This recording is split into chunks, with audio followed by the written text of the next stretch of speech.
सर्वप्रथम या ठिकाणी गोकुळ बाबांना वंदन करतो। आज या अगदी माझ्या मते फक्त 30 किंवा 36 तास निवडणुकीला राहिलेले आहे। परवा या वेळेपर्यंत तुम्ही तर्क वितर्क लावत असणार की इकडं हे झालं तिकडं ते झालं आणि सगळीकडे कमळ जोरात चाललं, ही अशी चर्चा तुम्ही परवा करत असणार। परंतु उद्याचा दिवस हा शेवटचा जरी असला तरी उद्या फारशा संध्याकाळी प्रचार सभा होणार नाही आणि हीच एका अर्थाने सांगती सभा म्हणून या प्रभागातील या गोकुळबा गल्लीतील आपण समजूया। अनेक जण माझ्या आधीच्या वक्त्यांनी सगळे विषय मांडले असतील। संतोष भाऊ गंगवाल या ठिकाणी भाषण देऊन गेले विस्तृतपणाने। या ठिकाणी त्यांनी सर्व भ्रष्टाचाराचे लेखाजोखा त्या ठिकाणी मांडला आणि संतोष भाऊ नंतर नसीरबाईंनी त्या ठिकाणी भाषण केलं आणि संतोष भाऊंचं भाषण चालू आल्यावर तुम्हाला लक्षात आलं असेल संगतीचा काय असर होतो। त्याच्यामुळं आज खरं तर महत्वाची निवडणूक आहे। फारसं मी आपल्याला बोलणार नाही, परंतु किती वर्षांनी आपण मतदानाला सामोरे जातोय। नगरपालिकेच्या महिला भगिनी मोठ्या प्रमाणात आहे, त्यांना विचारतो किती वर्षांनी आपण नगरपालिकेचं मतदान करताय? 9 वर्षांनी। 9 वर्षामध्ये 5 वर्ष या ठिकाणी आपले नगराध्यक्षाचे उमेदवार नगरपालिकेत राहील, त्याच्यावर जास्त बबलू शेठच्या ऑफिसला राहणार आहे। त्याच्यामुळे नगरपालिकेचा कारभार काळजी करू नका, तुमच्याच गल्लीतून होणार आहे। आणि त्यात एवढंच नव्हे तर 3 सीट नगराध्यक्ष डॉक्टर आमच्या अमोल अजमेरे यांच्या सौभाग्यवती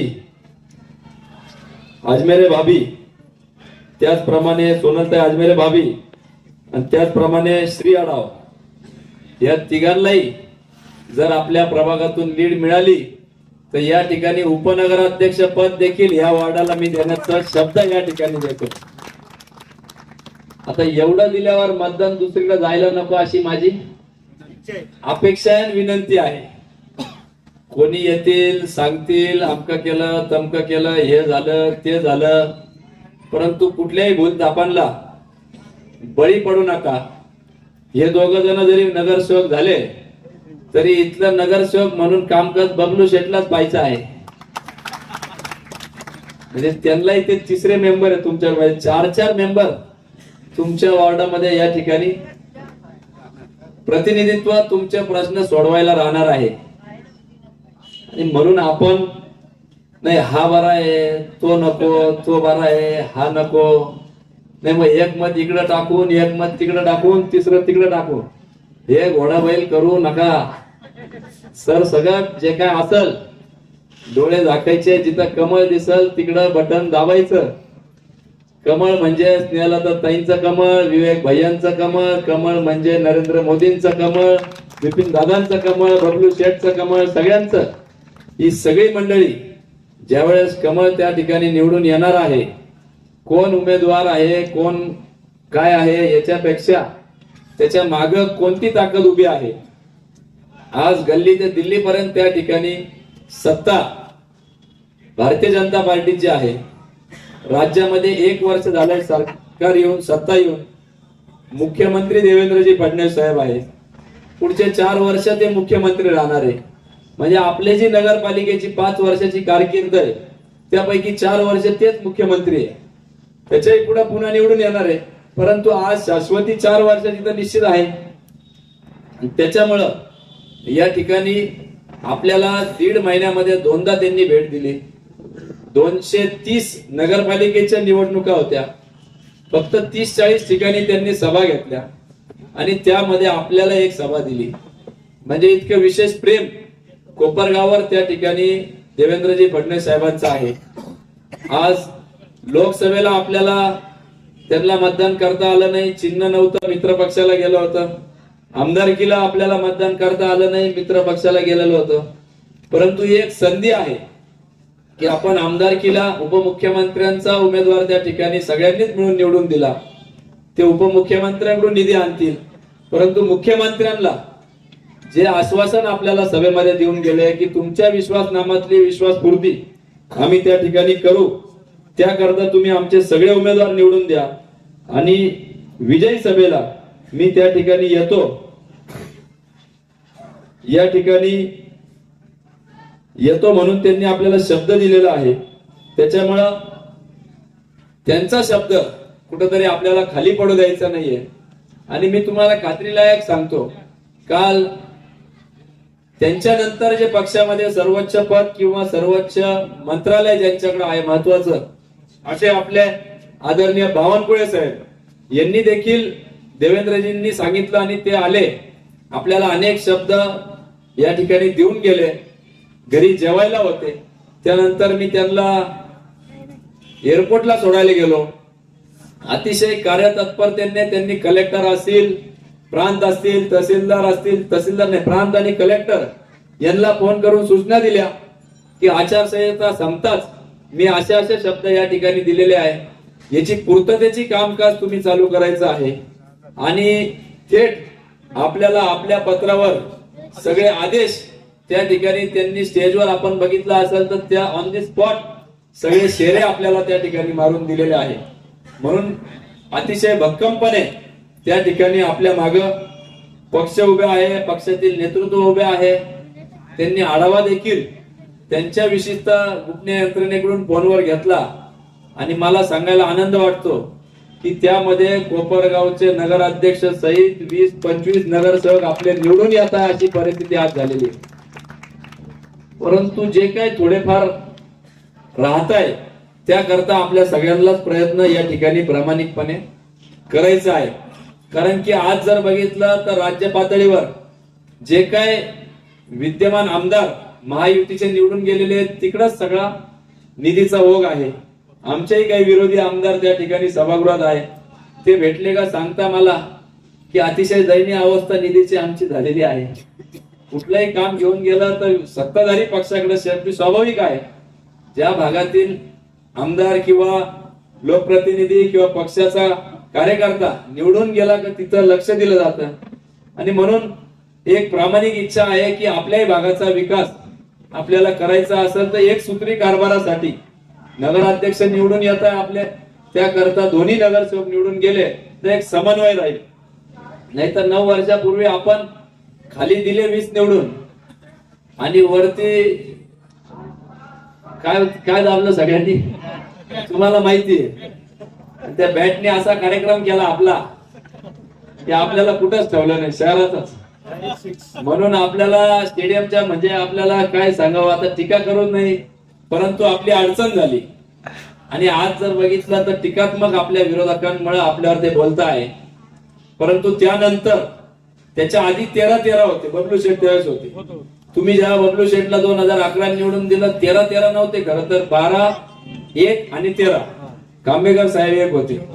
आणि कुठलीही मासिक मिटिंग असली का त्या ठिकाणी एखादा नाराज होऊन बसायचा आणि ते विषय आपल्याला मेजॉरिटीने पूर्ण करता येत नव्हते आणि त्याची मनधरणी करावी लागायची.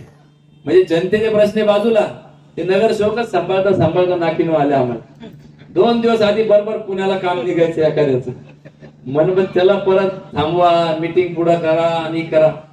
नंतर 16ला तुम्ही 20 निवडून दिले, परंतु वरची विकेट आपली गेली आणि त्याच्यामुळे त्याही 5 वर्षामध्ये आपलं कामकाज झालं नाही. परत 21ला तो कार्यकाळ संपला आणि गेले 4 वर्ष 4.5 वर्ष आमदार आणि सीओ हे दोघच जण कारभार पाहत होते. आमदारांनी सांगायचं, सीओने ऐकायचं, एवढा सरळ स्पष्ट तो कारभार होता. परंतु कुठेही त्या ठिकाणी नगरसेवकांची मासिक मीटिंग घ्यायची आवश्यकता नाही, मेजॉरिटी नव्हती, नगरसेवक अस्तित्वातच नव्हते. आमदारांनी सांगायचं, नगर सीओने ऐकायचं. परंतु या 4 वर्षात काय झालं, सगळा लेखाजोखा आपल्या समोर मांडला. त्या ठिकाणी भ्रष्टाचार किती झाला, 125 कोटी रुपये खर्च करून 5 नंबर तळ केलं. परंतु चंदन साहेब इथं आहे, त्यांनी त्या ठिकाणी माहितीच्या अधिकारात सगळी माहिती मागवली. निवडणुकीच्या आधी काही गोपनीय त्यांच्या सोर्सेस कडून माहिती घेतली. 5 नंबर तळ केल्यानंतर सुद्धा गेल्या 10 महिन्यामध्ये फक्त 63 दिवस आपल्याला पाणी आलेलं आहे. म्हणजे 125 कोटी रुपये खर्च करून 63 दिवस पाणी आलं. शेजारी संगमनेरच्या पाहुण्यांना फोन लावा, श्रीरामपूरच्या पाहुण्यांना फोन लावा, 365 दिवस रोज पाणी येतं संगमनेरला. श्रीरामपूरला 315 दिवस पाणी येतं. परंतु दुर्दैवाने आपल्याकडे 60-70 दिवस अधिकृत नगरपालिकेचे आकडे सांगतात की 125 कोटी रुपये खर्च करून देखील आलं. आपल्याला जर ताईंनी जो विचार दिला होता त्याच्या माध्यमातून झाला असतं तर निश्चितच या ठिकाणी रोज आपल्याला पाणी मिळालं असतं. परंतु काही राजकीय डावपेचामुळे ते झालं नाही. त्याचप्रमाणे या 4 वर्षामध्ये मृत जनावर विल्हेवाट लावण्याचे अंदाजे किती मृत जनावर विल्हेवाट लावली असेल नगरपालिकेने, प्रशासकांनी, म्हणजे आमदारांच्या कारकिर्दीमध्ये? आकडा आला का तुमच्यापर्यंत? 1000, 2000, 3000, 4000, 5000, 7000 मृत जनावर विल्हेवाट लावण्याचे बिल काढले. प्रत्यक्षात किती काढले, मृत जनावर किती मेले, काय झालं? परंतु 7000 मृत जनावर उचलून बाहेर टाकण्याचा एक खर्च नगरपालिकेने काढला या आमदारांच्या कारकिर्दीमध्ये. हे माहितीच्या अधिकारात कागद आहे, तुम्हाला पाहिजे तर देता येईल मला. त्याचप्रमाणे जे जिवंत जनावर आहे त्यांच्यासाठी कोंडवाडा केलेला आहे. त्याच्यावर नुसता पगाराचा 35-40 लाख रुपये खर्च झालेला आहे. आणि ते तिथं एकही जनावर दिसत नाही. तुम्ही जर संभाजी महाराज पुतळ्याजवळ गेले तर त्यांचं गेट टुगेदर असतं तिथं. त्यांना हुकवत गाडी चालवा लागते आपल्याला, बरोबर आहे ना? म्हणजे टाकळी नाका आहे, तिकडे आहे, बँक रोडला बसलेले असतात. आणि मग हे 40 लाख रुपये खर्च कशात झाले 4 वर्षामध्ये? त्याचप्रमाणे पेवर ब्लॉक आपल्याकडे देखील सुळसुळाट काही ठिकाणी म्हणतात मी हे काम केलं, ते काम केलं, काही काम केलंय असेल, पण त्याचा हेतू काय होता? आज जर आपण खासगी कॉन्ट्रॅक्टरकडे गेलो, पेवर ब्लॉक टाकायचा किती खर्च येतो? एका ब्रासला साधारण, अशोक भाऊ पण इथं आहे, साधारण 6,500-7,000 रुपये ब्रास मध्ये बसून मिळतात. परंतु नगरपालिकेचे बिल चंदन साहेबांनी जे माहितीच्या अधिकारात काढले त्याचं 11,500 ते 13,000 रुपये त्या ठिकाणी बिल निघाल्याचं धक्कादायक बाब लक्षात आली. सर्वाधिक या ठिकाणी भ्रष्टाचार आपल्याच प्रभागामध्ये झालेला आहे. त्याचप्रमाणे त्यांचे सुयसहाय्यक, ज्याला आपण पीए म्हणतो, मला महिला भगिनींना विचारायचं कुठे आहे, तुम्हाला कल्पना आहे का ते पीए? ताई ऍक्टिव्ह आहे, ताई चौकातच बसतात म्हणून ताईला माहिती आहे. ते जेलमध्ये रोज बेल पे बेल चालू आहे, पण बेलच होत नाही त्यांची. 2 महिने झाले जेलमध्ये. हे कायदा सुव्यवस्थेचे गप्पा करता. त्यांच्या पीएचा 2-3 कोटीचा बंगला त्या ठिकाणी चालू आहे. ती कशाच्या जीवावर चालू आहे? 5 कोटीचा विजूभाऊ सांगता. म्हणजे एवढ्या मोठ्या प्रमाणात भ्रष्टाचार जो झाला तो या ठिकाणी लोकांच्या नजरेत त्या ठिकाणी आलेला आहे. मगाशी नसीरबाईंनी सांगितलं 4000 कोटी भागिले आपल्या कोपरगाव तालुक्यातली लोकसंख्या केली तर प्रत्येकाला 1.25 लाख रुपये त्या ठिकाणी मिळतील. म्हणजे 4000 कोटी गेले कुठं नेमकी, हा खरं तर लोकांना पडलेला प्रश्न आहे. आणि त्याचप्रमाणे नसीरबाईंनी सांगितल्याप्रमाणे खरं तर 15-20 वर्ष आमदारकी त्यांच्या ताब्यामध्ये त्या ठिकाणी होती. मोठ्या प्रमाणात त्या ठिकाणी आमदार म्हणून त्यांची जबाबदारी होती. परंतु 10 वर्ष जेव्हा अशोक काळे आमदार होते, एकही प्रश्न न विचारलेला आमदार सभागृहामध्ये 288 मध्ये जर कोणी असेल तर आमदार अशोक काळे म्हणून त्या ठिकाणी नावलौकिक होते. 3650 दिवसात एकही प्रश्न विचारला नाही. 2% फक्त उपस्थिती सभागृहामध्ये होती. त्या उलट कोल्हेताईंनी 99% उपस्थिती होती. शेकडो प्रश्न सभागृहामध्ये त्या 5 वर्षामध्ये विचारले. आणि आजही आपण त्याच्यामुळे या सगळ्या गोष्टी लक्षात ठेवून या निवडणुकीला सामोरे गेलं पाहिजे. त्याचबरोबर उमेदवार जर बघितले तर आपले उमेदवार गेल्या 9 वर्षामध्ये, तसं तर ते फार 15-20 वर्षापासून सक्रिय सामाजिक कार्यामध्ये, 2006च्या पुरामध्ये दिसले असतील, भूकंप झाला त्यावेळेस त्या ठिकाणी गेले होते, खिलारीचा वेगवेगळ्या उपक्रमांमध्ये त्यांनी सहभाग नोंदवलेला आहे. परंतु ते 24 तास जनतेसाठी उपलब्ध आहे. आणि त्या उलट काकासाहेब कोयटे समोरचे उमेदवार 24 वर्ष जनतेसाठी विसर त्यांना पडलेला होता.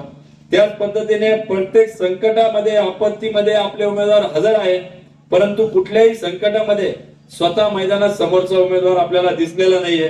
या ठिकाणी सहज उपलब्ध आपले उमेदवार आहे. त्या उलट घरात जाणं समोरच्या उमेदवाराचं अवघड आहे. खरं तर जपे हॉस्पिटल समोर साहेबांचं घर आहे. एक गेट उघडायचं, 2 पायऱ्या चढायच्या आणि घरात. त्या उलट समोर गेले तर आधी गेटवर 2 वॉचमॅन, 3 कुत्रे, अपॉइंटमेंट असेल तर तुम्हाला गेट मध्ये बोलवतील. म्हणजे सर्वसामान्य आपल्या या ठिकाणी नगरसेवक उमेदवार आहेत. एकही केस त्यांच्या फॉर्म मध्ये पार्श्वभूमी एकही केस त्यांच्यावर नाही. त्या उलट समोरच्या उमेदवारांवर 7 केसेस त्या ठिकाणी आहे आणि त्याही केसेस 420 म्हणजे 420 म्हणतो ना आपण, फसवण्याचे, ठगेगिरी. नुसते कोपरगावात नाही, अख्ख्या महाराष्ट्रातून आहे. त्याच्या आधी जे 13 केसेस होते ते नील झालेले आहे. असो, त्याचप्रमाणे हे आपल्या जनतेसाठी उमेदवारी करताय. समोरचे उमेदवार स्वतःच्या स्वार्थासाठी त्या ठिकाणी उमेदवारी करताय. कारण आदल्या दिवशीपर्यंत आम्ही चर्चा करत होतो, डॉक्टर अजमेर यांचं सीट द्यायचंय म्हटलं आपल्याला. एकदम चांगलं म्हणे, फार छान फार छान, त्यांचं सीट दिलं पाहिजे म्हणे. म्हटलं ओके. आणि आता इथून प्रचार कोणाचा करताय?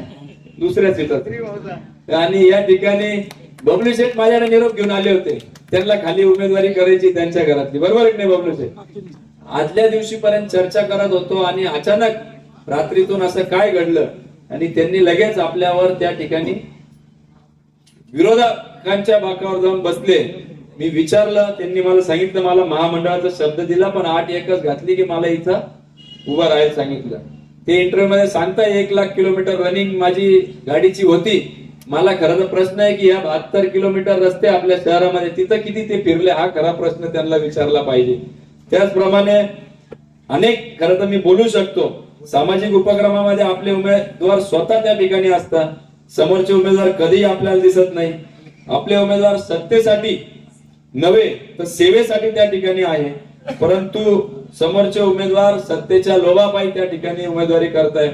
आजच बबलू शेठ माझे इंटरव्ह्यू घ्यायला एक मीडिया चॅनल आले होते.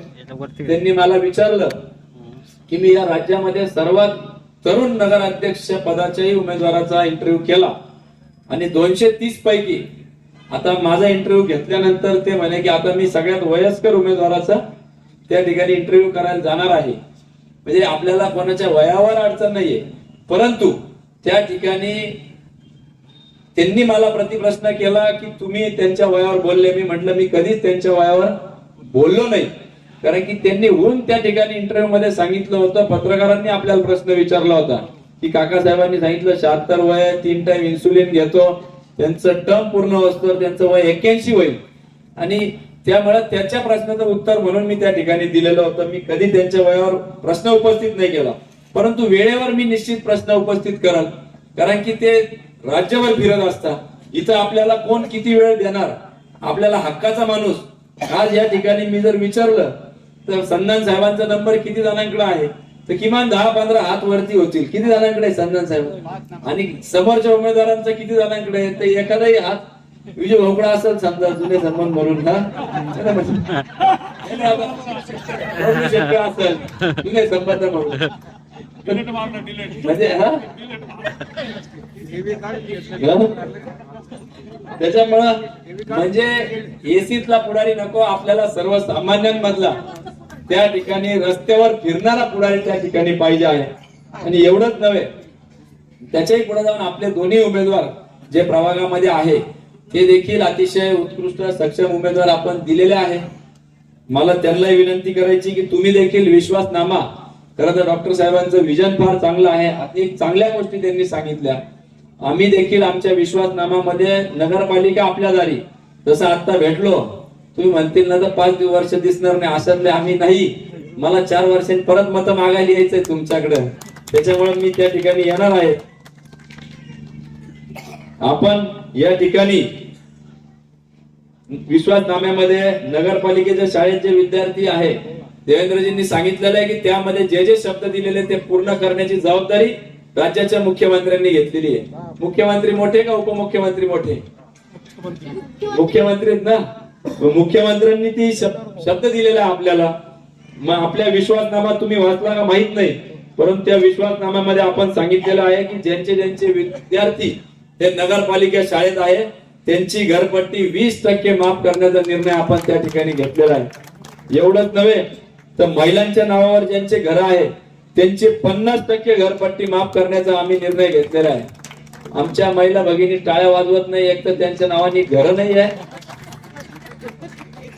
नसले तर मी कालच आवाहन केलेलं आहे घर नावावर करायचा आग्रह झाला. रात्री घरी गेल्यावर 50% घरपट्टी माफ करून घ्यायची आपल्याला. आणि एवढेच नव्हे तर दर्जेदार सिमेंट रस्ते आपण त्याच्यात केलेला आहे. नदी सुशोभीकरणासाठी आपण मोठा निधी कुंभमेळ्याच्या धर्तीवर आपण मागणी केलेली. दोन्ही साईडने घाट, jogging track, walking track, cycle track असं आपण प्रस्तावित केलेलं आहे. धूळमुक्त कोपरगावची संकल्पना आपण घेतलेली आहे.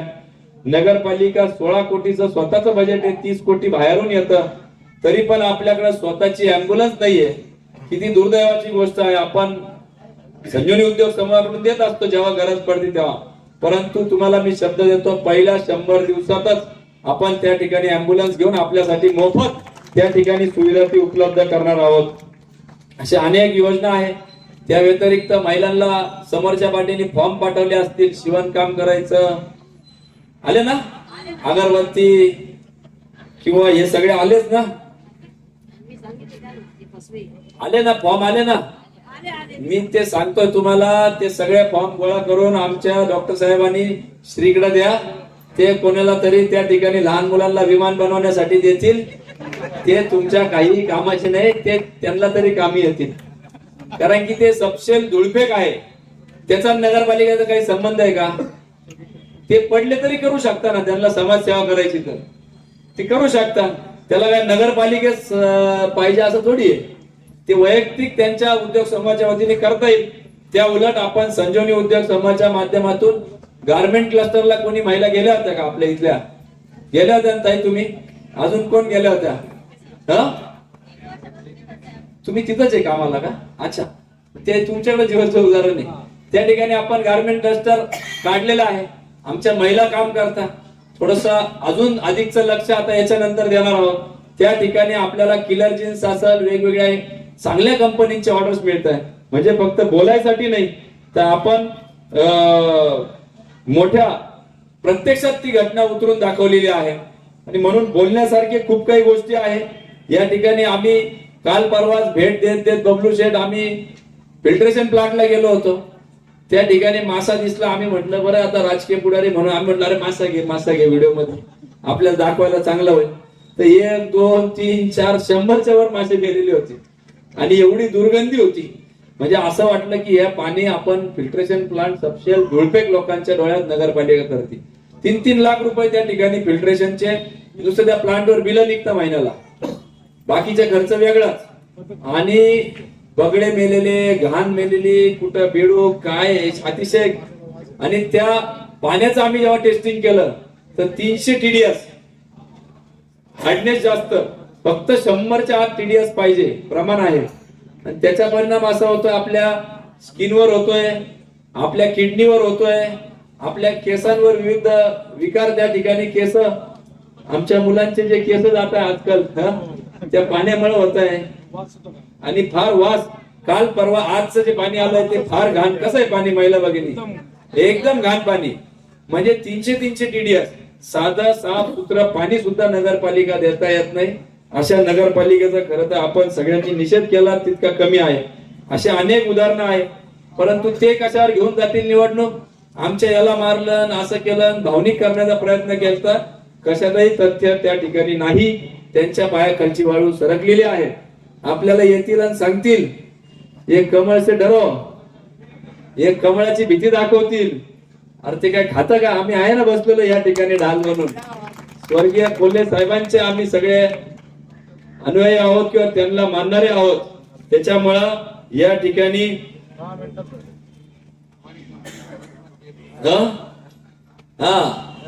म्हणजे मी नेहमी सांगतो विजू भाई आपण दिली की हमारे कपडे का रंग मत देखो, दिल का हाल देखो हमारे. त्याच्यामुळे आम्ही सर्व समाजाला घेऊन चालणारी लोक आहोत. आजही आपण या ठिकाणी बघितलं तर नसीरभाई उपस्थित आहे. खरं तर ज्यांच्या नेतृत्वाखाली एक सभा पार पडते असे अध्यक्ष शिवाजीराव गायकवाड देखील उपस्थित आहे, बाबा मिया शेख उपस्थित आहे, जनार्दन गोंडे उपस्थित आहे, अनिसभाई शेख आहे, वसंतराव शेळके, अभय भाविस्कर, अरुणबाई सय्यद, जावेदभाई शेख, कल्याणी, विजयराव आढाव सगळेच जण उपस्थित आहेत.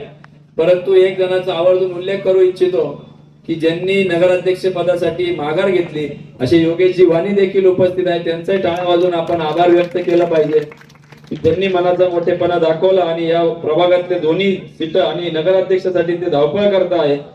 आणि म्हणून आपल्या समाजाच्या अनेक अडचणी मुस्लिम समाजाचे या ठिकाणी आहे. शववाहिका देखील अनेकदा कधी कधी जनाजा मागून लांबून आणावं लागतं. श्रीरामपूर मध्ये तशा पद्धतीचे आहे.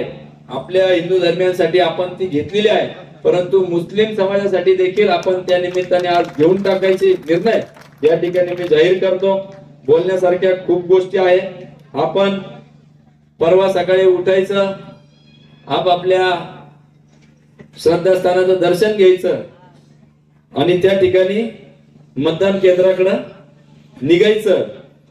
खरं तर विरोधी उमेदवार येतील, तुम्हाला काही सांगतील, परंतु या ठिकाणी आपल्याला त्यांच्या कुठल्याही भूल ताप्यांना बळी पडायचं नाहीये.